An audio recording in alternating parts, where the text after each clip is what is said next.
Štvrtá nominácia. V Sovietskom zväze kedysi existovalo mesto Leningrad. Dnes by ste však na mape Ruska takéto mesto darmo hľadali. Kam zmizlo? Už sa to volá inak, je premenované to mesto. Ako sa to volá, teraz je to, jak to sa volalo predtým, Leningrad? No, áno, Leningrad, teraz sa to volá Moskva. Druhá nominácia.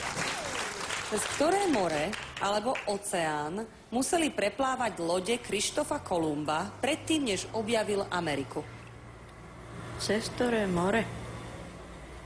Neviem, to by som klamala ináč. A klamať sa nesmie, lebo pôjdem do pekla. Ináč pekle je lepšie, že tam sú sama ládež a v nebi sami starí detkovci. Tretia nominácia.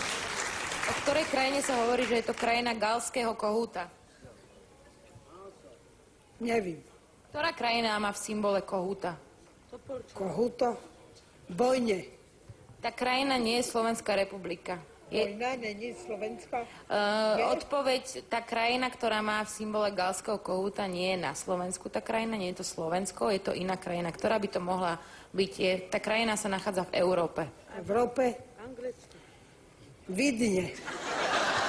Viedeň je mesto a krajina, a hlavné mesto, aké krajiny je Viedeň?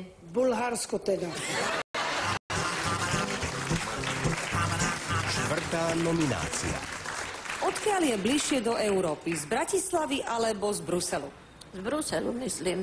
Nie. Prečo si to myslíte, že z Bruselu? Brusel je v Európe, nie? A Bratislava není. To je štát. Bratislava. Piatá nominácia. Kde sa nachádza Miss Dobrej nádeje? Miss? Kde sú pekné baby? A kde je to? Miss. No, kde to je? Kde sa to nachádza? Nachádza sa v erotickom salóne. A kde? Kde? Na Koburkovou 28. Šiestá nominácia. Keby si letela stále na východ, z ktorej svetovej strany by si sa vrátila na miesto, z ktorého si vyštartovala? No ale pani, ja na východ nechcem ísť, lebo tam sú tí špinaví cigáni a my sme čistotní.